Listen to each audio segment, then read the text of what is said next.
먹는데요. 이게 좀 돌려주십시오. 하나님의 장자인 나는 말씀만 대하면 나는 말씀을 읽을 때가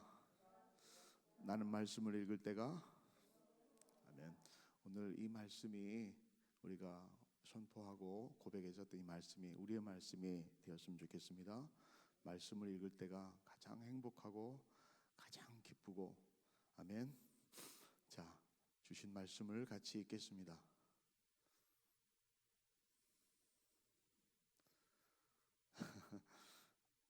뜻대로 잘 안 됩니다. 자, 디모데후서 3장 12절부터서 읽겠습니다. 무릇 그리스도 예수 안에서 경건하게 살고자 하는 자는 박해를 받으리니 악한 사람들과 속이는 자들은 더욱 악하여져서 속이기도 하고 속기도 하나니 그러나 너는 배우고 확신한 일에 거하라.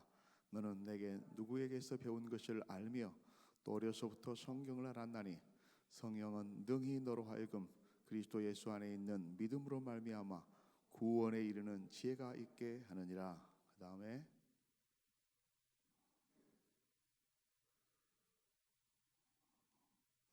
넘겨주세요. 자, 모든 성경은 하나님의 감동으로 된 것으로 교훈과 책망과 바르게 함과 의로 교육하게 유익하니 아멘. 16절을 4번 더 읽겠습니다. 시작. 모든 성경은 하나님의 감동으로 된 것으로 교훈과 책망과 바르게 함과 의로 교육하기에 유익하니 모든 성경은 하나님의 감동으로 된 것으로 교훈과 책망과 바르게 함과 의로 교육하기에 유익하니 모든 성경은 하나님의 감동으로 된 것으로 교훈과 책망과 바르게 함과 의로 교육하기에 유익하니 모든 성경은 하나님의 감동으로 된 것으로 교훈과 책망과 바르게 함과 의로 교육하기에 유익하니 오늘 저는 모든 성경은 이라고 하는 말씀으로 함께 은혜를 나누려고 합니다. 이 말씀을 어제 읽어드렸었던 메시지 번역 성경으로 다시 한번 읽어드리겠습니다.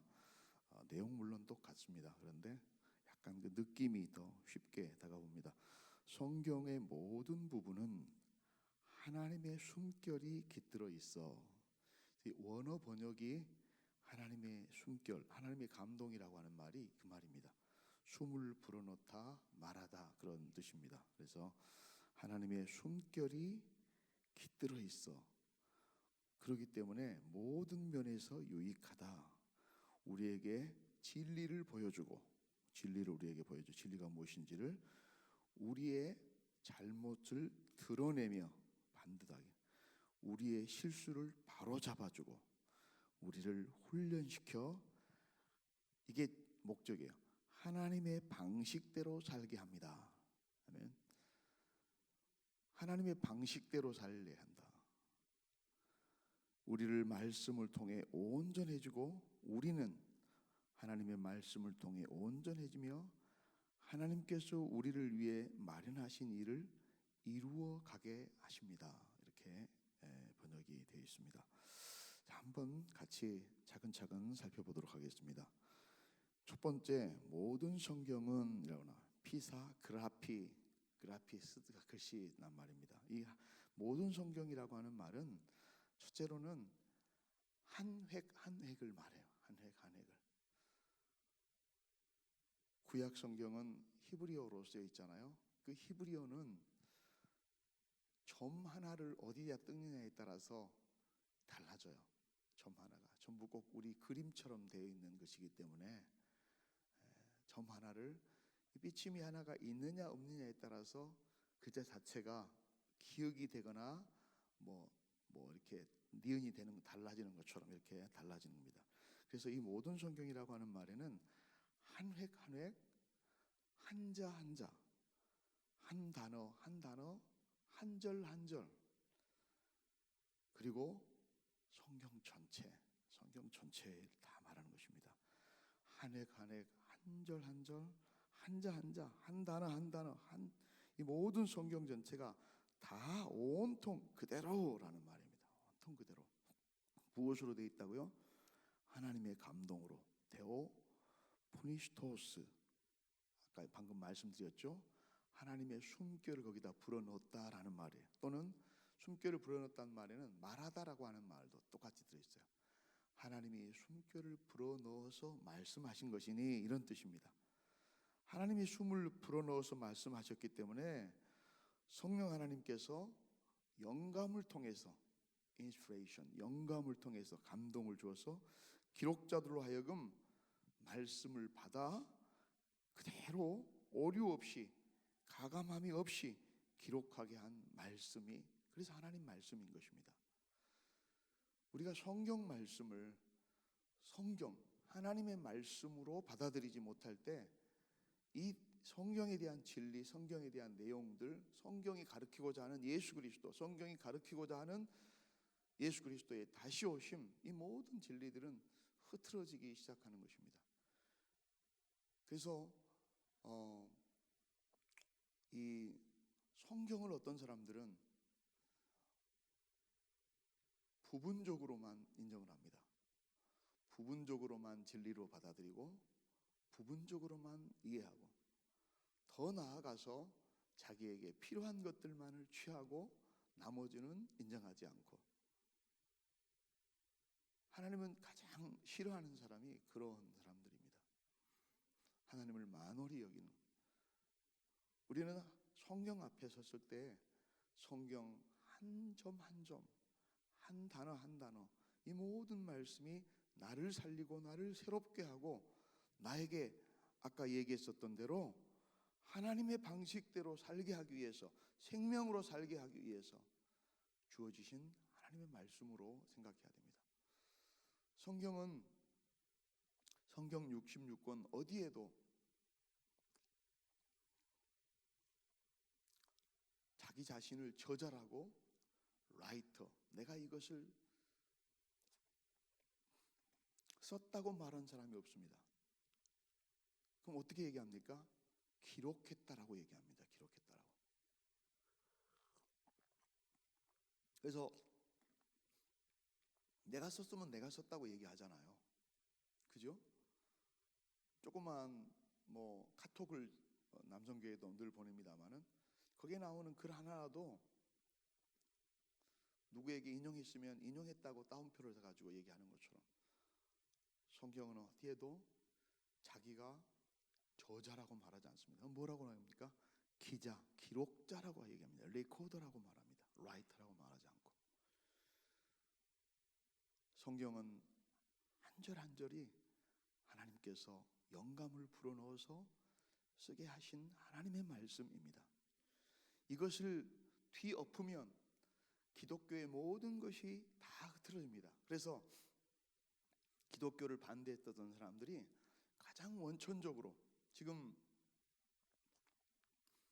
청문회를 하고 특검을 하고 그리고 이제 헌법재판소에서 이제 판결을 하잖아요. 하나만 딱 제대로 잡으면 이 모든 것이 흐트러져 버리기 때문에 다 거짓이 되기 때문에 이것만을 집중적으로 공격을 했어요. 그래서 지금 성경이 66권이 제대로 완성된 이후에 수없이 많은 기독교를 반대하는 사람들이 이 성경의 오류를 잡아내기 위해서 수없이 연구했습니다. 그러나 아직까지도 그걸 찾아내지 못합니다. 왜? 하나님의 말씀이기 때문에. 그럼 우리가 이렇게 오해를 할 수 있습니다. 여기에는 다른 틀린 부분도 있고 다른 사람들의 얘기, 하나님의 말씀이 아닌 사단의 얘기도 있고 다른 사람들의 얘기도 있고 그러지 않습니까? 그것을 기계적으로 받아 쓴 것이 아니라 하나님께서 영감을 줘서 영감으로 하나 되게 하셨습니다. 그래서 모든 것들이 그런 말씀들을 포함해서 우리를 교훈하고 우리를 가르치기에 합당한 말씀이 하나님의 말씀이라고 하는 것입니다. 그래서 하나님의 성경의 말씀은 성경의 지금 원문을 말하는 것입니다. 이것은 우리는 지금 번역하거나 다시 옮겨 적은 지금 말씀이잖아요. 지금 성경의 원문은 그래서 절대적으로 무오하고 실수가 없고 신빙성과 권위를 갖는 것입니다. 이 권위를 인정하고 성경의 권위를 인정하고 무오를 인정할 때 바로 성경의 힘과 능력이 생기게 된 것입니다. 세 번째로는 성경은 우리에게 주는 유익이 무엇인지, 성경은 우리에게 주는 유익이 무엇인지, 다른 사람에게가 아니라 그것인지 우리를 지금 알으라고 지금 얘기합니다. 그 첫 번째가 뭐냐면 성경은 진리를 교훈하기에 유익하다 이렇게 나옵니다. 진리를 교훈하기에. 성경의 내용들이 인격화되어서 바로 이 말씀을 읽는 사람들에게, 특별히 하나님의 자녀들에게 하나님을 어떤 분이시고 하나님을 어떻게 믿어야 되고 어떻게 하나님의 자녀로서 행해야 하는지를 아까 방금 말씀드린 것처럼 실수를 바로잡아주고 우리를 훈련시켜서 하나님의 방법대로 살게 하는 그런 삶의 구원의 원리를, 삶과 구원의 원리를 구체적으로 가르쳐주고 있는 책입니다. 그리고 인도해주는 책입니다. 사람은 자기의 지혜로는 결코 하나님을 온전히 알고 구원에 이를 수가 없습니다. 그래서 하나님이 어제 말씀드린 것처럼 직접 자연 계시가 아닌 직접적으로 보여주신 것, 계시, 그걸 특별 계시라고 하는데 그게 뭐라고 그랬습니까? 두 가지. 기록된 말씀인 성경으로 찾아오셔서 보여주시고, 그 말씀이 육신이 되어서 우리에게 내가 너를 이렇게 사랑하고 내 마음이 이런 것이라고 하는 것을, 내 사랑이 이런 것이라고 하는 것을 보여준 것이 예수 그리스도이십니다. 성육신하신 예수 그리스도. 그래서 우리는 겸손한 마음으로 성령이 스승되어서 하나님의 말씀 한 절 한 절이 진리를 우리에게 가르쳐 주시고 깨우쳐 주십시오. 요한복음 14장 26절의 말씀처럼 그런 겸손함과 순전함과 순종함으로 그 말씀을 받고 그 말씀을 읽고 그 말씀 앞에 나를 비추고 그 말씀이 가르치는 대로 순종해서 나아가야 되는 것입니다. 두 번째, 성경은 우리에게 아플 만큼 거울 앞에 서면 거짓 없이 숨기고 싶은 것까지 다 비춰지는 것처럼 우리의 죄를 책망합니다. 그래서 우리를 절망하게 합니다. 절망으로 끝나는 것이 아니라 기에르케고르가 말하는 것처럼 그 절망이 새로운 희망으로 이어지게 합니다. 나로서는 어쩔 수 없지만, 나로서는 이것을 다시 고치거나 꿰매거나 닦을 수 없지만 예수 그리스도께서 다시 우리를 새롭게 깨끗하게 새롭게 하셔서 정결케 하셔서 하나님의 자녀로 다시 세우시는 이 은혜 때문에 다시 새로운 소망을 갖게 하는 것입니다. 이 책망이라고 하는 엘렌코라고 하는 말은 과오나 죄를 비춰주고 깨닫게 해주고 반성하게 해주고 여기서 끝나는 것이 아니에요. 개선시켜주고, 아멘, 개선시켜주고 새롭게. 성경을 읽을 때 우리는 인격적으로 우리를 자녀처럼 아주 꾸짖는 하나님의 말씀을, 어떨 때는 아플 정도로 부끄럽고 창피할 정도로 정확하게 비춰주는 하나님의 말씀을 깨닫습니다. 여러분, 솔직하게 여러분이 애정이 많으신 분이지만 여러분의 자녀하고 다른 자녀하고 똑같습니까? 보는 것은 똑같아요. 다 보여요. 근데 나무 새끼는 어쩝니까? 차마 말을 못할 때가 많잖아요. 솔직히 하나님은 자기의 자녀이기 때문에 자기 자식들에게 정확히 보여주는 겁니다. 정확히. 그걸 꾸짖어가지고 낭망하게 하고 그걸 비춰가지고 포기하게 하고 자빠져 앉아있게 하기 위해서가 아니라 새롭게 하기 위해서. 아멘. 그래서 우리는 성경 앞에 거짓 없이 내 자신을 비춰야 합니다. 성경의 가르침대로 그냥 지도를 받아야 되는 것입니다. 인격적으로 우리를 고쳐주시고 그리고 빛으로 들어와서 빛으로 드러나게 하시고 폭로하게 하시고 권징하시고 아플 만큼 때리시고 그리고 진정한 참 회개에 이르게 하는 것입니다. 하나님의 마음이 있잖아요. 오해하지 않도록 너희를 향한 내 생각을 내가 제일 잘한다. 그것은 너희가 두드러 맞고 실패하고 좌절하는 것이 아니라 오히려 소망을 갖고 새로워져서 장래에 희망을 갖는 것이 바로 내 마음이다. 이렇게 말하는 것입니다. 그래서 성경은 잘못을 바르게 함에 유익하다 이렇게 나옵니다. 프로스 에파놀로스, 올바른 상태로 회복하는 것입니다. 책망의 뿌리가 어디에 있다고 그랬습니까? 사랑이 있습니다. 내 자녀인 것, 제 자녀를 책망할 때 사랑의 그초로 한 것처럼 사랑이 있습니다. 책망의 목적은 어디에 있습니까? 속풀이하고 너 임마 잘못했잖아, 네가 그렇게 살았었는데 이걸로 끝나는 게 아니에요. 결국은 잘못을 뉘우치게 하고 바르게 함에 있습니다. 네 번째로 성경은 의로 훈련시키기에 유익하다 이렇게 나옵니다. 모든 성경은 하나님의 감동으로 된 것으로 교훈과 책망과 다음에는요 바르게 함과 의로 교육하기에 유익하다. 의로 교육하기에. 아멘.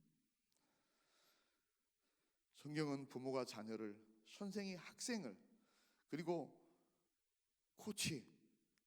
코치가 정말 훌륭한 선수가 되고자 하는 선수를 훈련시키듯이, 이게 파이데이안입니다. 연습시키다, 훈련시키다. 그것도 지속적으로 반복적으로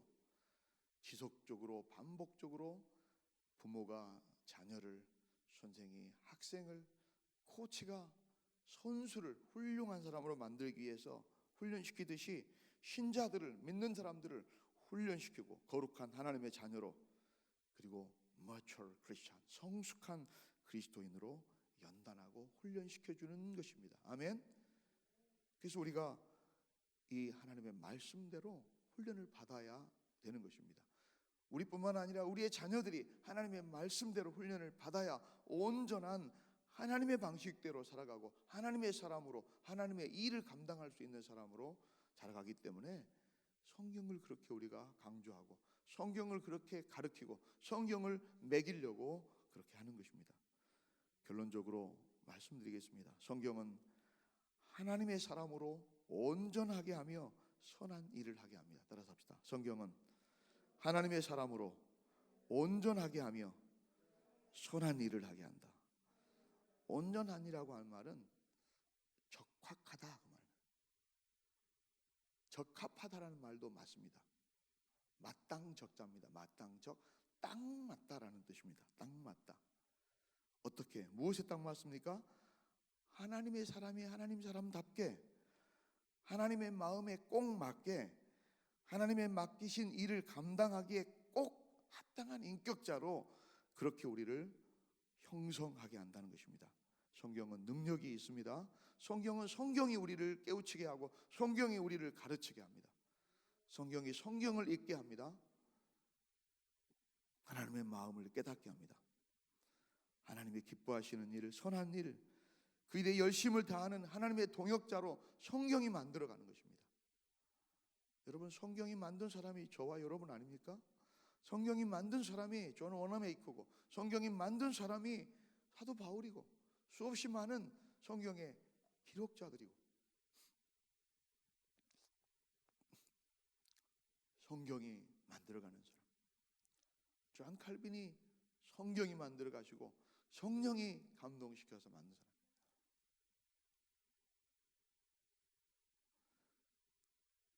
우리 하나님 앞에 감사해야 됩니다. 무엇을요? 이 생명의 말씀, 성경을 우리에게 주신 것을 감사해야 됩니다. 그것을 우리는 사랑해야 합니다. 그리고 그 말씀대로 살아내야 하는 것입니다. 나와 내 자녀들이 함께. 디모데전서 6장 11절은 이렇게 말합니다. 오직 너 하나님의 사람아, 이것들을 피하고 의와 경건과 믿음과 사랑과 인내와 온유를 따르며 믿음의 선한 싸움을 싸우라. 영생을 취하라. 이를 위하여 네가 부르심을 받았고 많은 증인 앞에서 선한 증언을 하였느니라. 14절에 우리 주 예수 그리스도께서 나타나실까지 흠도 없고 책망받을 것도 없이 이 명령을, 성경을 지키라. 성경을 따라가야 합니다. 세상이 험하다고 합니다. 제가 우리 작년부 우리 남성교회와 다른 분에게 예전에 한번 한 달이나 됐나요? 가나사와라 해변에 있는 그 배 한 척을 사진을 목파나합니다. 목파나, 일본의 유명한 화가가, 목파나 화가가 이렇게 만든 것입니다. 뭐 그렸다고 그러나요? 이렇게 제작한 것입니다. 그것이 유럽에까지 건너가 가지고 일본의 새로운 바람을 일으켰을 때 마네나 모네나 하는, 또는 뭐 여러 사람들에게 큰 큰 인상파화가들이나 이런 사람들에게 큰 감동을 주었었던 사진 한 장이 있습니다. 그 사진은 어떤 거였냐면 목판화라고 그랬죠. 그림인데 넘실거리는 파도 속에 배가 곧 잠길 것 같습니다. 그래서 노를 열심히 이렇게 적고 있습니다. 그걸 탈출하기 위해서 성경 꼭 내용처럼요. 그런데 저 건너편에 이렇게 생긴 삼각형의 하얀 산이 하나가 보여요. 그 산이 바로 후지산입니다. 후지산. 그게 그들을 견디게 하고 그들의 방향을 잡아주는 것입니다. 험한 시간, 어려울 때일수록 우리가 붙들고 우리가 바라봐야 될 것은 바로 북극성처럼 우리를 비추고 있는 하나님의 말씀 성경입니다. 다시 오늘 말씀을 한번 읽어보고 마치겠습니다. 시작. 모든 성경은 하나님의 감동으로 된 것으로 교훈과 책망과 바르게 함과 의로 교육하기에 유익하니. 아멘. 이 성경을 우리에게 주신 하나님을 찬양하십시다. 그리고 감사하시기 바랍니다. 이 성경을 마음껏 누리시기 바랍니다. 이 성경을 먹기 바랍니다. 힘을 내서 이 성경의 가르침대로 승리하는 저와 여러분 되기를